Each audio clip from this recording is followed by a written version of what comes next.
بسم اللہ الرحمن الرحیم الحمد للہ رب العالمین۔ ناظرین، میں پھر سے آپ کے بارگاہ میں لے کر آیا ہوں قرآنی سیگمنٹ، جس میں آج آپ پڑھیں گے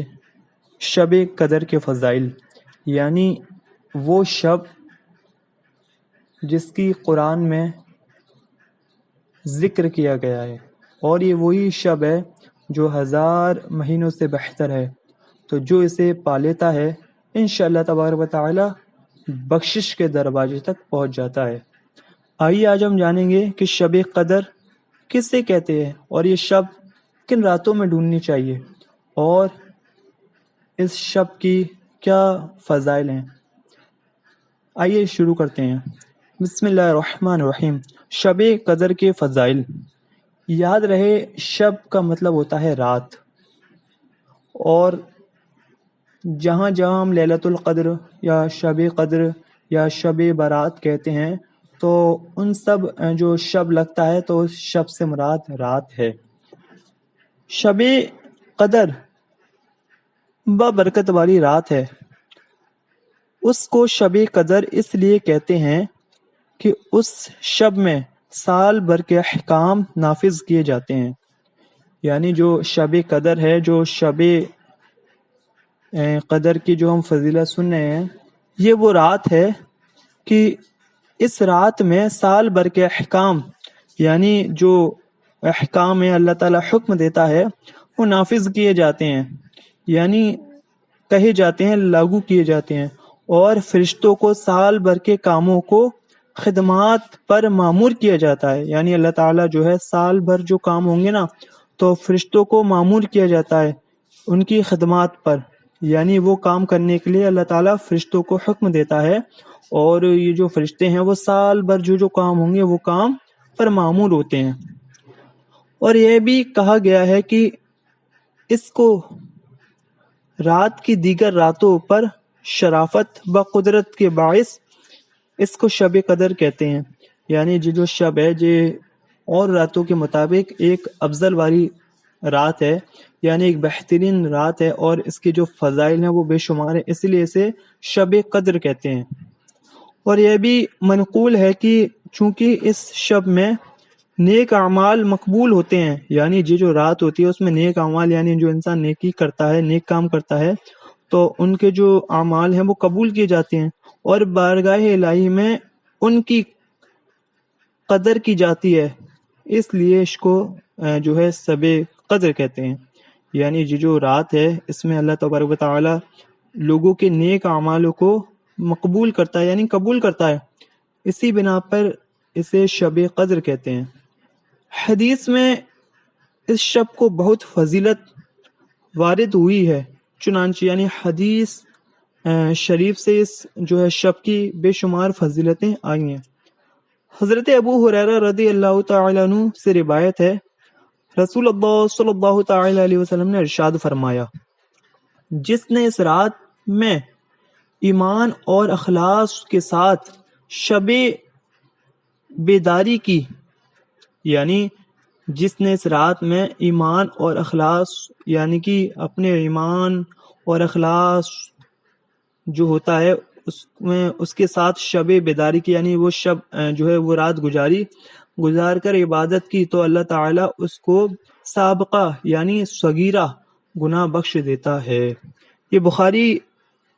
شریف کی حدیث ہے، اور یہ حدیث جو ہے وہ 30ویں حدیث ہے، اور کتاب الایمان میں ہے کہ رسول اللہ صلی اللہ تعالی علیہ وسلم فرماتے ہیں کہ جو اس رات کو ایمان اور اخلاص کے ساتھ گزارے تو اس کے جو صغیرہ یعنی کہ چھوٹے گناہ ہیں وہ بخش دیے جاتے ہیں۔ اور حضرت انس بن مالک رضی اللہ تعالی عنہ سے روایت ہے کہ رمضان کا مہینہ آیا تو حضور پونور صلی اللہ تعالی علیہ وسلم نے ارشاد فرمایا، بے شک تمہارے پاس یہ مہینہ آیا ہے، اور اس میں ایک رات ایسی ہے جو ہزاروں مہینوں سے بہتر ہے۔ جو شخص اس رات سے محروم رہ گیا وہ تمام نیکیوں سے محروم رہا، اور محروم وہی رہے گا جس کی قسمت میں محرومی ہے۔ ابن ماجہ، یہ حدیث جو ہے وہ ابن ماجہ کی ہے، اور رسول اللہ صلی اللہ تعالی علیہ وسلم فرما رہے ہیں کہ جو اس رات سے محروم رہا، جس نے یہ رات نہیں پائی یعنی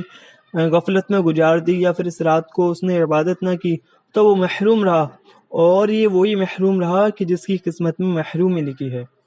لہٰذا ہر مسلمان کو چاہیے کہ وہ اس رات عبادت میں گزارے اور اس رات میں کثرت سے استغفار کرے، یعنی اس رات میں کثرت سے توبہ کرے، یعنی اللہ تعالیٰ کی بارگاہ میں رو رو کر گڑ گڑا کر توبہ کرے۔ جیسے کہ حضرت عائشہ صدیقہ رضی اللہ تعالی عنہ فرماتی ہیں کہ میں نے عرض کی یا رسول اللہ صلی اللہ تعالی علیہ وسلم، اگر مجھے معلوم ہو جائے کہ لیلۃ القدر کون سی رات ہے تو اس رات میں کیا کروں؟ یعنی حضرت عائشہ حضور صلی اللہ تعالی علیہ وسلم کی بیوی فرماتی ہیں کہ یا رسول اللہ صلی اللہ تعالی علیہ وسلم، اگر مجھے یہ رات مل جائے تو میں اس رات میں کیا کروں؟ ارشاد فرمایا، یعنی رسول اللہ صلی اللہ تعالی علیہ وسلم ارشاد فرماتے ہیں، کہو اللہم انکا عفو کریم تحب العفو فاعف عنی، یعنی وہ فرما رہے ہیں کہ اللہم انکا عفو کریم تحب العفو فاعف عنی، اے اللہ بے شک تو معاف فرمانے والا ہے، کرم کرنے والا ہے، تو معاف کرنے کو پسند فرماتا ہے، تو میرے گناہوں کو بھی معاف فرما۔ ترمذی کتاب، یعنی یہ حدیث کی ایک بہترین کتاب ہے ترمذی، اس میں لکھا ہے کہ رسول اللہ صلی اللہ تعالی علیہ وسلم فرمایا کہ عائشہ یہ کہو کہ اللہ تعالیٰ تو معاف فرمانے والا ہے اور معاف کرنے والوں کو تو پسند بھی کرتا ہے، تو اللہ تبارک و تعالیٰ مجھے بھی تو معاف فرما۔ نیز آپ رضی اللہ تعالی عنہ فرماتی ہیں، یعنی حضرت عائشہ رضی اللہ تعالی عنہ فرماتی ہیں، اگر مجھے یہ معلوم ہو جائے کہ کون سی رات لیلۃ القدر ہے، یعنی آپ فرما رہے ہیں کہ مجھے یہ معلوم ہو جائے کہ لیلۃ القدر کون سی رات ہے، تو میں اس رات میں یہ دعا بکثرت مانگوں گی، اے اللہ میں تجھ سے مغفرت اور عافیت کا سوال کرتی ہوں۔ مصنف ابن ابی شیبہ، یعنی آپ فرما رہی ہیں کہ مجھے یہ پتہ چل جائے کہ رات کون سی ہے تو میں اللہ تعالیٰ سے یہی دعا کروں گی کہ اللہ تبارک و تعالیٰ تو میری مغفرت فرما، اور تو میری مغفرت فرما، یعنی میرے جو گناہ ہیں وہ معاف فرما، میری مغفرت فرما۔ تو اس سے یہ پتہ چلتا ہے کہ شب قدر کی بھی شمار فضیلتیں ہیں۔ تو یاد رہے ناظرین کہ شب قدر جو ہے ایک بہترین رات ہے، اور یہ 1000 مہینوں سے جو ہے افضل رات ہے، یعنی جس نے اس رات کو پایا اس نے 1000 مہینے کی عبادت